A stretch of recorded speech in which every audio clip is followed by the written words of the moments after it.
আসসালামু আলাইকুম। আমি ডক্টর কিমিয়া বলছি, ডক্টর মোমেন বেবি থেকে।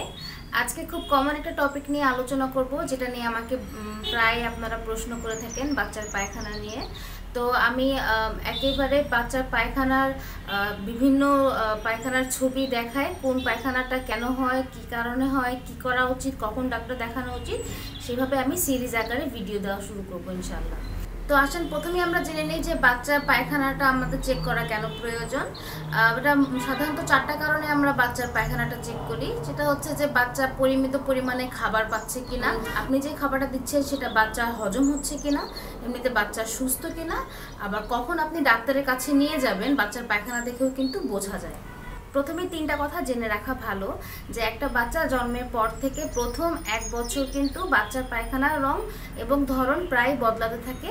এটা নির্ভর করে বাচ্চার বয়স এবং সে কি খেয়েছে সেটার উপর। দ্বিতীয়ত, অধিকাংশ বাচ্চারা পায়খানার সময় জোরে চাপ দেয়, কুতায় বা মুখ লাল হয়ে যায়, বাচ্চার পায়খানা টেক্সচার যেমনই হোক না কেন। তৃতীয়ত, একটা বাচ্চা যখন সলিড খাবার খাওয়া শুরু করে তখনই তার পায়খানা কষা হওয়ার চান্সটা অনেক বেশি বেড়ে যায়।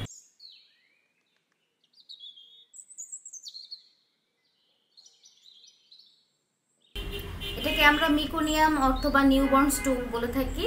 এটা হচ্ছে গাঢ় সবুজাভ, কালচে, আঠালো আলকাতরার মতো পায়খানা। এটা সাধারণত তেমন কোনো গন্ধ হয় না, কিন্তু অনেক সময় যষ্টি মধুর মতো গন্ধ পাওয়া যায়।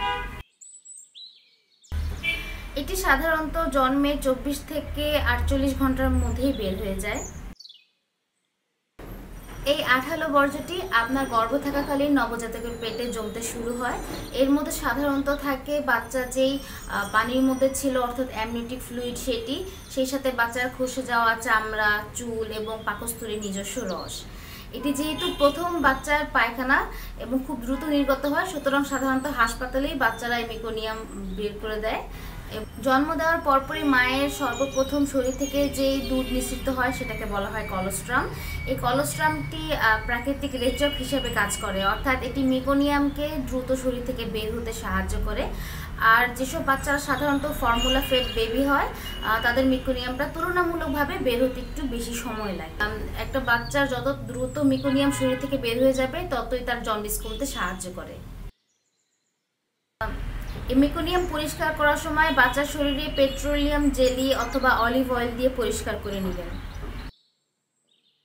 কখন ডাক্তার দেখাবেন? হ্যাঁ, যদি দেখেন যে একটা নবজাতক বাচ্চা মেকোনিয়াম পাস করে নাই, অথবা একটা নবজাতক বাচ্চা টানা 4 দিন ধরে মেকোনিয়াম পাস করছে, অথবা যদি দেখেন যে নবজাতক বাচ্চা দিনে একবার বা কখনো সারাদিনে পায়খানা করছে না, তখন আপনি ডাক্তারের কাছে নিয়ে যাবেন। অধিকাংশ বাচ্চা জন্ম হওয়া পর্যন্ত এই মেকোনিয়ামটা নিজের পেটে ধরে রাখে, কিন্তু অনেক সময় বাচ্চারা বিভিন্ন স্ট্রেসে বা নানাবিধ কারণে মায়ের পেটে পায়খানা করে দিতে পারে, যেটাকে আমরা বলি মেকোনিয়াম স্টেইনিং। এসব ক্ষেত্রে ক্লোজ মনিটরিং দরকার, তাই বাচ্চাদেরকে এনআইসিইউতে রাখা হয় এবং প্রপার অক্সিজেন এবং অ্যান্টিবায়োটিকের মাধ্যমে ট্রিটমেন্ট করা হয়। তো আশা করি আপনাদের এই ভিডিওটি উপকারে এসেছে। আমি এইভাবে বিভিন্ন বাচ্চাদের পায়খানার ছবি দিয়ে কোনটা কেন হয়, কিভাবে হয়, সেটা সিরিজ আকারে দিয়ে দিব ইনশাল্লাহ।